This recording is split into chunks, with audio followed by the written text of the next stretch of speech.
For anyone, a cancer diagnosis is a gut-wrenching blow, one that often brings fear, pain and, of course, grief. But for those facing the disease inside Gaza, the outlook is desperate. Before the war, the territory had one specialist cancer hospital with a patient list of 10,000.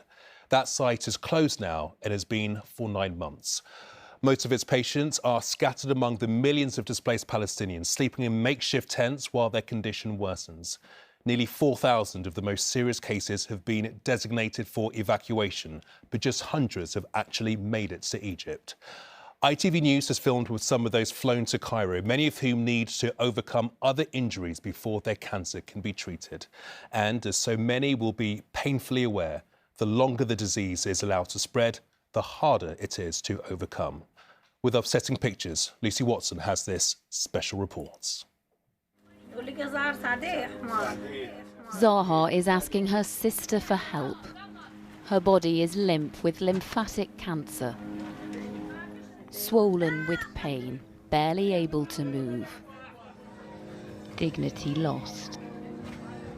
What is there to keep our eyes open for? Zaha died 2 days ago, unable to get the care she needed. That is what faces cancer patients in Gaza. Little medicine and no way out. There is no specialized place for oncology patients, no chemotherapy, and the patient progressed and deteriorated day after day without any hope. And for those who've been allowed to travel to Egypt for help, the situation is still dire.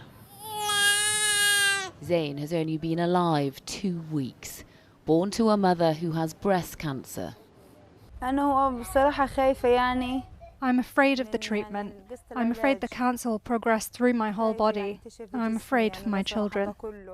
Sana was given 2 rounds of chemotherapy in Gaza before the war started. Her treatment then stopped. It took 9 months before she could get to Cairo. The cancer has now spread. I asked the doctors here to check my leg. They said there's a tumour in the bone. It's new, they just discovered it. Mahmoud, Ziad, Helen and Ahmed live with her in this one hospital room. Their father is trapped in Gaza. What's his name? Mohammed. They last heard from Mohammed 3 weeks ago. May God grant her health and healing for the sake of her children. Sana grew up as an orphan and we don't want her children to become the same. Across the corridor we met 65-year-old Sana, who also has a tumour.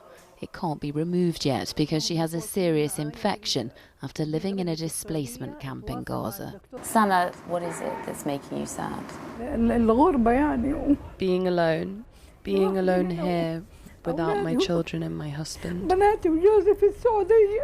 I am afraid something will happen to me and I won't see them again. Prayers must comfort her instead. So has cancer in his femur as well? Femur, yeah. Okay. Saeed has colon cancer. He was referred for a medical evacuation in November, but wasn't allowed out of the strip until April. All the delays made my condition worse because I wasn't able to take any medication for 5 to 6 months. We had to flee our homes and go to Rafah. We lived for a month and a half in a tent in the cold, 15 of us with 1 blanket. The delay to Saeed's treatment means that he now has about a 20–30% chance of survival. It also means that the cancer has spread. For the doctors and nurses here, it is more about managing his pain now than actually finding a cure for him. 40 patients a week were being admitted here from Gaza before the Rafah crossing was shut in May when the Israeli military took control. 6,000 sick are still on a waiting list to be allowed out. It is a big human insult just to leave cancer patients being suffering day and night. Dr. Sopi Skeik used to run Gaza's only cancer hospital with 10,000 patients. The fate of those patients either to live with the cancer and having the pain all the time or a premature death of those patients. So it is a total indignity. As a Palestinian, he feels angry. For 4 months, Israel has controlled Rafah, unable to agree with Palestinian and Egyptian officials on terms to reopen the border. The duty or the responsibility on the country, on Egypt, we did not neglect it. Nabila Makram is Egypt's former immigration minister. Sick people have not been coming out. Very minimal supplies are getting in. Where does responsibility lie for that? I cannot just rely responsibility or on any part. Egypt was there, and Egypt was helping and even negotiating and bringing the other parts to talk to. So we did as much as we can. But for every patient that has left, there are more left behind, and every day delays matter. Innocents caught in the crossfire. Lucy Watson, ITV News, Cairo.